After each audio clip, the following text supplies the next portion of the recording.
Picture an adult sitting in a modern conference room. Their manager looks across the table and says, "Let's review your recent performance." To an outside observer, this is a routine, safe professional exchange. This telemetry graph illustrates the violent physiological override occurring beneath the surface. Within milliseconds, their heart rate accelerates, breathing becomes shallow, and skin conductance spikes. This is the paradox of self-sabotage. You set conscious goals, building a healthy relationship or advancing a career. Yet right at the precipice of success, an invisible force pulls the emergency brake.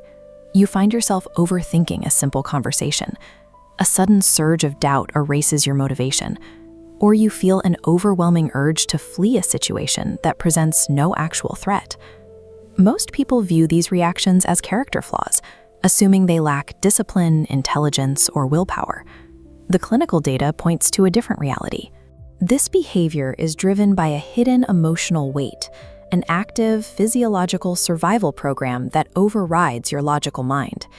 In strict biological terms, this emotional weight is an unclosed neurological loop. It keeps your autonomic nervous system trapped in a chronic, low-grade state of fight, flight, or freeze. The human brain optimizes for predictive familiarity and survival rather than happiness or objective truth. During a highly stressful or traumatic event, your brain records a holistic blueprint. It captures the intense emotional state, the physical sensations, and the exact behavioral strategy used to survive the moment. This blueprint remains an active filter. Your nervous system compares every new piece of sensory input against that old record to predict future outcomes.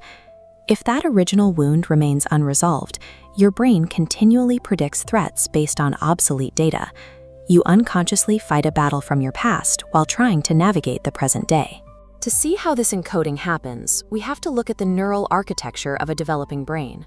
Prolonged childhood stress, whether from constant criticism or emotional unpredictability, physically wires the connections between these three distinct nodes. When an environment repeatedly teaches a child a lesson, like mistakes equal danger, the brain adapts. The neural pathway connecting sensory input to the amygdala thickens and hardens into a permanent high-speed route. Years later, a trigger occurs. When a modern situation slightly resembles that past wound, the amygdala detects the familiar pattern and initiates an immediate threat response. As the alarm sounds, the prefrontal cortex, the logical, analytical center of the brain, is actively suppressed. Neurologists call this the low road. Incoming sensory data bypasses the logical high road entirely, traveling straight to the fear center. The panic response is triggered milliseconds before your conscious mind can even process the actual context of the situation. During this hijacked state, logic is effectively offline. Your analytical mind is physically incapable of stopping the cascade of stress chemicals flooding your body. You are not reacting to present-day reality. You are neurobiologically reliving a past survival state.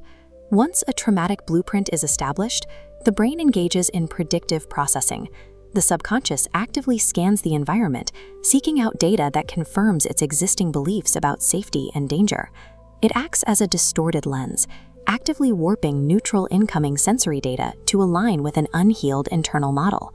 A delayed text message is rapidly interpreted as total abandonment. A genuine compliment from a colleague is twisted into suspicious manipulation. The nervous system operates on a disturbing paradox. It prefers the painful familiarity of rejection or chaos over the unpredictable vulnerability of safety. If chaos was your normal, peace feels highly suspicious. This biological bias drives chronic relationship sabotage. Individuals will subconsciously push away healthy, loving partners because the absence of conflict registers in the brain as a lack of safety. Your unhealed identity dictates exactly what evidence your brain is allowed to process, locking you into a self-fulfilling cycle of suffering. Unresolved emotional loops exert a systemic physiological toll on the human body. This flowchart maps the hypothalamic pituitary adrenal, or HPA axis. A hypersensitive amygdala forces the system into a state of chronic, non-stop activation, sending a cascade of stress signals down through the body. Long after an acute stressor has passed, elevated levels of cortisol remain trapped in the bloodstream, driving up systemic inflammation. Chronic HPA activation forces the body to prioritize immediate energy over long-term maintenance. In this state, the liver produces excess cholesterol and triglycerides to fuel a perceived physical emergency, explaining why some patients see elevated levels despite clean diets and medication. This internal chemical shift frequently presents as severe digestive issues like IBS or recurring joint pain that standard medical tests cannot explain. This makes chronic pain a biological alarm bell, a signal that the nervous system is stuck reliving a forgotten emotional wound. But the brain possesses a lifelong ability to reorganize itself. Through neuroplasticity, it can form new neural connections while actively pruning away the old ones. The goal of healing is to physically disconnect the memory from the autonomic survival response. Neuroplasticity is a mechanical process. Reading information or logically understanding the past is insufficient. The nervous system requires repeated, directed physical and cognitive action to rewire its pathways. Healing is the rigorous biological process of building new neurological architecture. The first intervention is top-down regulation. When a trigger hits, you must intentionally pause and ask, is this reaction coming from today's reality or yesterday's experience? This pause forces your brain to search for objective evidence to challenge the trauma story. In doing so, you manually reactivate the prefrontal cortex, which sends inhibitory signals downward to suppress the panic response. The second intervention is bottom-up regulation. Practices like slow breathing and grounding signal the body is safe. These actions manually stimulate the vagus nerve, activating the parasympathetic nervous system, pulling the plug on the HPA axis and halting cortisol. By combining logical reappraisal with physiological calming, you manually teach your nervous system that the historical danger is finally over. The final intervention is behavioral repatterning. Repeatedly identifying with your trauma reinforces those old neural pathways. Setting new purpose-driven goals forces the brain to reallocate its metabolic energy toward building entirely new circuits. As attention shifts, synaptic pruning takes over.